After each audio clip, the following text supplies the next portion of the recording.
नमस्कार दोस्तों। आज शिक्षक दिवस की आप सभी को हार्दिक शुभकामनाएं और मैं आपके सभी के उज्जवल भविष्य की कामना करता हूं। देखिए, शिक्षक कौन हो सकता है, इसके बारे में अपन थोड़ा सा जानने का प्रयास करेंगे।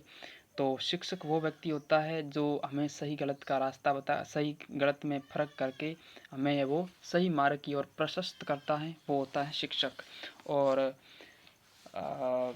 व्यक्ति का शिक्षक जो है वो ज़रूरी नहीं है कि स्कूलों में ही हो, कोई भी आपका शिक्षक हो सकता है जो आप जिससे कुछ नई चीज़ सीखते हैं या फिर कुछ नया ग्रहण करते हैं, चाहे वो किसी वस्तु से हो या फिर किसी व्यक्ति से हो, तो वो आपका शिक्षक बन जाती है।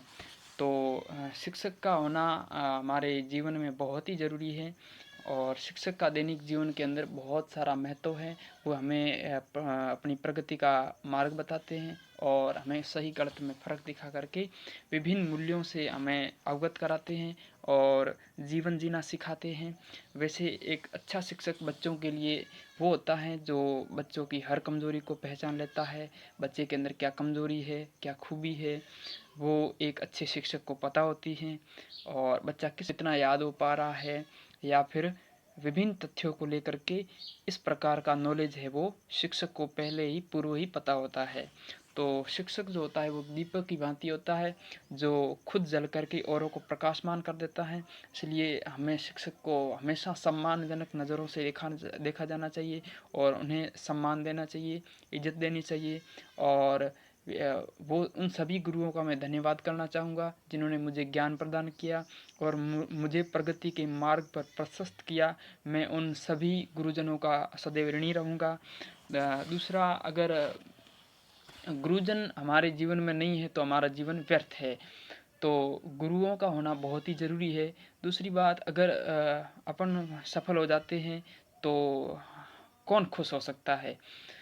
तो अगर हम सफल हो जाएं तो पड़ोस है वो नाराज़ हो सकता है क्योंकि वो या फिर उनके मन में खुशी नहीं हो पाती है, तो उनको ये चुभन रहती है कि ये व्यक्ति सफल कैसे हो गया।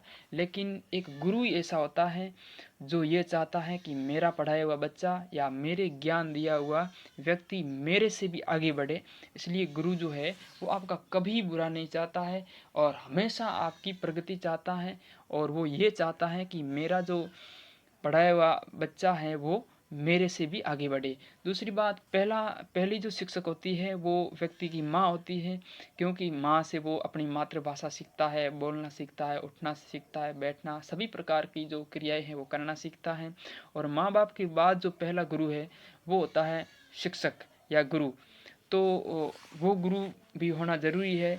तो हमें जन्म तो हमारी माँ बाप दे देते हैं, लेकिन उस जन्म को सफल बनाने के लिए, उस जन्म को एक नई धार देने के लिए हमें एक टीचर है वो हमें शिक्षक एक मार्गदर्शक के रूप में मिलता है। और मैं फिर से उन सभी गुरुओं का बहुत बहुत धन्यवाद ज्ञापित करना चाहूँगा जिन्होंने मुझे ज्ञान प्रदान किया और मुझे प्रगति के मार्ग पर अग्रेसित किया। मैं उन सभी गुरुजनों का तहे दिल से धन्यवाद ज्ञापित करता हूँ और ये कामना करता हूँ कि आप स्वास्थ्य से स्वस्थ रहें और मस्त रहें।